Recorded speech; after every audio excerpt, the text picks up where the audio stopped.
How does Onimai use gender? This is a pretty lengthy topic matter, so it's going to take me some time to get through, but we can start by talking about its design philosophy. Onimai goes for a gender bender meets coming of age story featuring a 20-year-old dude in a little girl's body. And it sounds funny, but we have to ask ourselves why this type of character?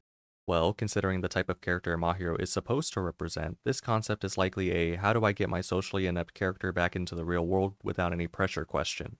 If we take a look at episode 1, 20 seconds gives us a lot of Mahiro's history from the imagery alone. Everything here is pretty classic.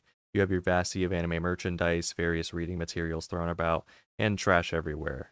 The only thing out of the ordinary is your half-sip soda sitting in magical foreshadowing sunlight. So the obvious here is that nobody can just ease into the ridiculousness of this sex change, but it's presented as something so simple and relaxed that it becomes harmless. Going to the bathroom isn't a big deal, girls' clothes are just a light embarrassment, etc. I imagine most viewers picked up on each episode's pattern of reinforcing a particular message or theme, so for this one, let's work with the idea of body positivity and upkeep. For My Hero, a new body doesn't necessarily change old habits, but what I find intriguing is that Mihari acts as this proxy for female presentation and commodities. We should ask ourselves a question here. What is the purpose in making My Hero a female in Mihari's perspective?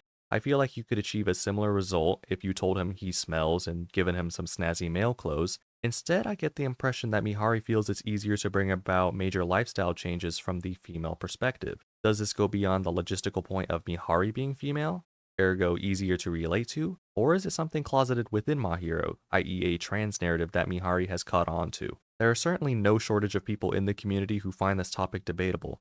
However, I think the show deliberately leaves this to our imagination. In my opinion, the why is not nearly as important as the what, and what Mahiro chooses to do while being a female is to explore the various curiosities he has about the female experience.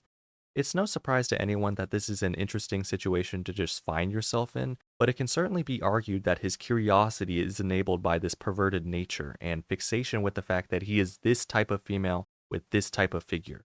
If that were the end of the complexity, then there would be no need to make this point. But the show actually highlights this idea directly in his revelatory shower, which paints a clear picture to the viewer that these perverse feelings actually amount to empty eroticism that he is forcing upon himself. This works on two levels to establish moral boundaries for Mahiro and to humanize his character akin to degeneracy on an ideological level rather than based on reality.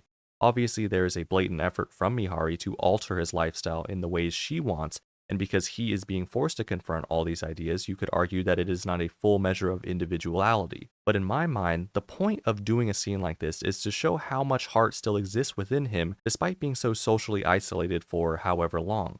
While we're on this topic of Mihari's influence, there is a genuine conversation to be had about how she is actually conducting this rehabilitation process. Mihari's approach affects Mahiro physically and psychologically, replacing simple but essential elements of his lifestyle. She stows away all of his old clothes, enforces basic hygiene, and reintroduces the mundane act of breakfast in the morning to instill simple basics.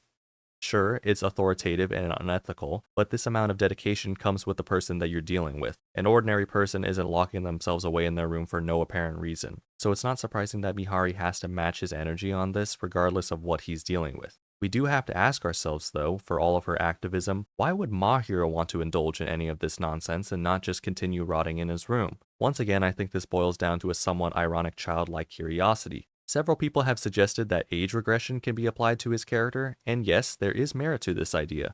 Is Mahiro so socially stunted that he finds it easy to relate to simpler ideas and simpler relationships? Perhaps so.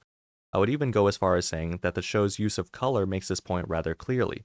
The beginning of the episode presents his filthy room as neutral and colorless. However, as the episode progresses to his private fashion show, it becomes cute and bright. From what is presented, I don't necessarily believe this is simply age regression, as there are constant attempts to showcase his real age as compared to the people around him. For example, in this episode, they make it a point to revert him back to his old lifestyle dependencies through eroge, more specifically in how BL eroge leads to some conflicting sexuality. So let's ask this question. Is Mahiro a perverse person, or is he attracted to the idea of perverse activity?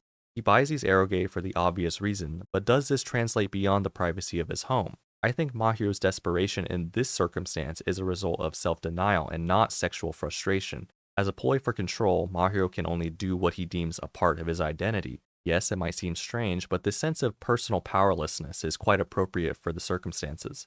leading Mahiro to become pathetic and dependent on his sister for assistance. At least that's what you're led to believe until the show expands on their dynamics, comparing the two in an emotional and literal sense. Through this visual metaphor of Mahiro's physical inability to keep up with his prodigy sister in both academics and athletics, we gain insight into the imbalance these two share, particularly in how Mahiro demonstrates a solid sense of emotional maturity and the ability to move beyond societal judgment. When it all settles, yes, he has seemingly found a newfound purpose in life. Still, as of this episode, it's important to recognize how much of this stems from his sister's motivations rather than his own. That's all I have to say about episode 1, but look forward to another installment of this series in the future. Thanks for watching.